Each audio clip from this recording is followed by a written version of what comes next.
Trump transition team has been moving very, very fast since the election. The president-elect has announced names for 20 key administrative posts so far. Here to update us on what's happening is ABC's Molly Nagel, joining us from our Washington bureau. Molly, good to see you this Sunday. Trump tried to distance himself from something called Project 2025. That was talked about a lot during the campaign. At some points, he said he doesn't really know what it is. He doesn't know the people who are doing it. But now he's tapped an architect for a key role. What can you tell us about that?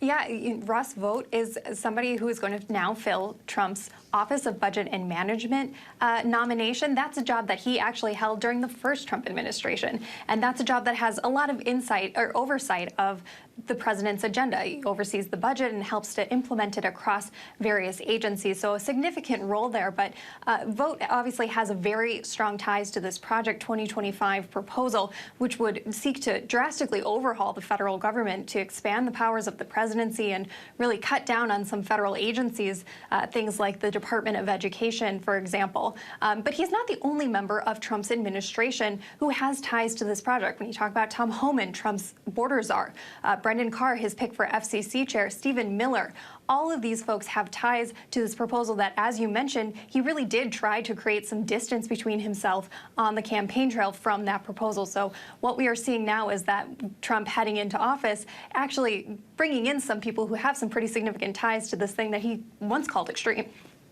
Well, Republicans avoided a pretty huge fight when Matt Gaetz withdrew as Trump's AG nominee. There is a lot of controversy about the pick for Defense Secretary Pete Hegseth.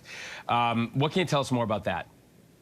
Well, we know that Hegseth has come under scrutiny for some facing sexual assault allegations. Obviously no charges were brought against him, but he is one of the picks that Donald Trump has had up on Capitol Hill meeting with senators, trying to, get a sense of where they are and have them hear him out and hear his case. He's also one of these candidates that is perhaps the more controversial of Donald Trump's nominees. When you're talking about Hegseth, talking about Tulsi Gabbard or RFK Jr. These are candidates that might have a bit of a tough time getting through the confirmation process because Republicans really only have a narrow majority in the Senate. So they can only afford to lose a couple votes on any one of these nominations to get them through in the traditional order if all Democrats oppose these nominations. So Donald Trump standing by his nominees as of right now, saying that this is his cabinet, that he is excited to see them go through this nomination process and wants it to get done in a swift manner so they can hit the ground running come January. Molly, Trump and his team moving much faster than they did in 2016. Does this speed indicate anything about the next 4 years?